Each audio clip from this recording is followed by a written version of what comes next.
नमस्कार, मी बाबा बेलापूरकर. आपण पाहत आहात एकजूट महाराष्ट्र न्यूज.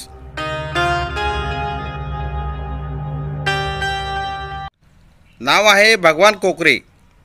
भगवान कोकरे महाराज कीर्तनकार, गुरुकुलाचे प्रमुख अशी यांची ओळख आहे. या कोकरे महाराजांना पोलिसांनी वेड्या ठोकल्या, कारण ज्या गुरुकुलाचे ते प्रमुख आहेत तेथेच त्यांनी एका मुलीचे लैंगिक शोषण केल्याचा आरोप त्यांच्यावर आहे. एका पीडित मुलीने समोर येत तिचं कशा प्रकारे या महाराजाने लैंगिक शोषण केलंय हे सांगितलेलं आहे. मी 12 जूनला आध्यात्मिक वारकरी गुरुकुल भगवान महाराज कोकरे यांच्याकडे दाखल झाले आणि त्यानंतर पहिले सुरुवातीचे 8 दिवस खूप चांगले गेले आणि त्यानंतरला कोकरे महाराजांनी आम्ही रूम मध्ये एकटी पोरगी असताना, म्हणजे कोणतीही एकटी पोरगी असताना ते रूम मध्ये जायचे व कोणताही, म्हणजे मी होते तेव्हा, तर त्यांनी मला मिठी मारली, माझ्या छातीवर हात फिरवला. नंतरला मग असं पुन्हा सतत घडत राहायचं. मग मी कोणाला सांगतच नव्हते, कारण की प्रत्यक्ष महाराजांनी माझ्यावर खूप दबाव टाकला होता. प्रत्यक्ष महाराजांनी मला धमकी वगैरे दिली होती की कोणाला सांगायचं नाही, कारण की भगवान महाराजांची ओळख खूप मोठी आहे. जर तू त्यांच्यावरती तक्रार केलीस तर तुझ्या वडिलांना अडकवण्यात येईल, तुझ्या भावाला संपवण्यात येईल, तुला संपवण्यात येईल व तुला शिक्षण घेता येणार नाही, असं बोलून मला कोणाला काही बोलायला नाही सांगितले. त्यामुळे कोणालाच काही सांगितलं नाही. आणि काल मी माझ्या वडिलांना सगळं सांगितलं. त्यांनी मला 7:30च्या दरम्यान विचारलं होतं आणि नंतर आम्ही रात्री केस करायला इथं तक्रार करण्याला पोलीस स्टेशनला खेळला. कोणाकोणावर केस दाखल केले? प्रत्यक्ष महाराज आणि भगवान महाराज कोकरे. अन्य कोणाच्या बाबतीत असं तिथं झाले? किती? 2 पोरींसोबत झाले अजून, आणि एक माझी बहीण. तक्रार नाही दिली त्यांनी दिली की नाही मला नाही माहिती.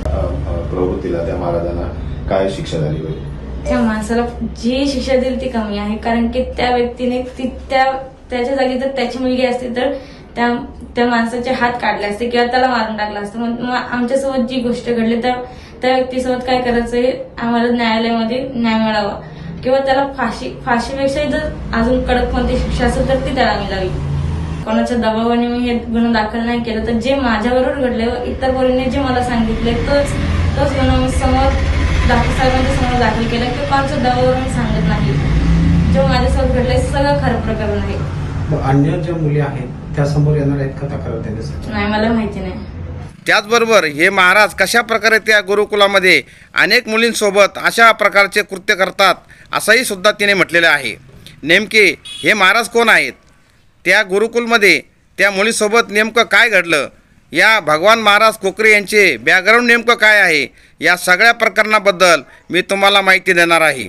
रत्नागिरी जिल्ह्यात खेड तालुक्यात लोटे येथे आध्यात्मिक वारकरी गुरुकुल आहे. या गुरुकुलमध्ये अनेक ठिकाणची मुली शिक्षण घेतात. भगवान कोकरे महाराज या गुरुकुलाचा प्रमुख आहे. एका मुलीचे विनयभंग करत अतिप्रसंग केल्याचा आरोप भगवान कोकरे महाराज यांच्यावर करण्यात आला आहे. पोलिसांनी दिलेल्या माहितीनुसार पीडित मुलगी आध्यात्मिक शिक्षण घेण्यासाठी आली होती. यावेळी भगवान कोकरे महाराज याने तिच्यासोबत अश्लील वर्तन केलंय, तिला चुकीचा स्पर्श केलाय. वारंवार तिच्यासोबत हा प्रकार घडत असताना असे पीडित मुलीने तक्रारीत म्हटले आहे. कोणाला सांगितले तर तुझ्या वडिलांना गोतू अशी धमकी या महाराजांनी दिली. परत तिला असं सांगितलं, तुला शिक्षण घेता येणार नाही. सामाजिक त्याचबरोबर राजकीय ओळख दाखवून तिला धमकावल्याचा आरोप या तरुणीने केला आहे. त्याचबरोबर त्या गुरुकुलमध्ये अनेक मुलींसोबत असे प्रकार घडत आहे असेही त्या मुलीने तक्रारीत पुढे म्हटले आहे. घडलेली सगळी हकीकत त्या पीडित तरुणीने सांगितलेली आहे. रोजच्या या त्रासाला कंटाळून या तरुणीने धाडस दाखवून घरी वडिलांना सगळी हकीकत सांगितली. यानंतर या तरुणीच्या कुटुंबाने पोलीस स्टेशन गाठलं. पोलिसात तक्रार दाखल केली. पोलिसांनी यानंतर भगवान कोकरे आणि गुरुकुलातील एका शिक्षकाला ताब्यात घेतले आहे. पोक्सो कायद्याअंतर्गत भगवान कोकरेवर गुन्हा दाखल झाला आहे. 2 दिवसांची पोलीस कोठडी या भगवान कोकरेला मिळाली आहे. तेथील एका शिक्षकाला सुनावण्यात आली आहे. भगवान कोकरे महाराज हा नेमका कोण आहे? भगवान कोकरे महाराज तुम्ही गुगलवर सर्च कुठेही करा, तुम्हाला भगवान कोकरे महाराजांचे कीर्तनाचे अनेक व्हिडिओ दिसतील.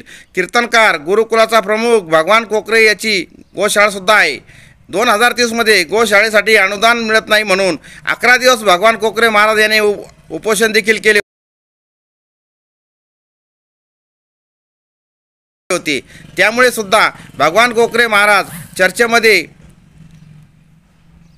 आलेला आहे.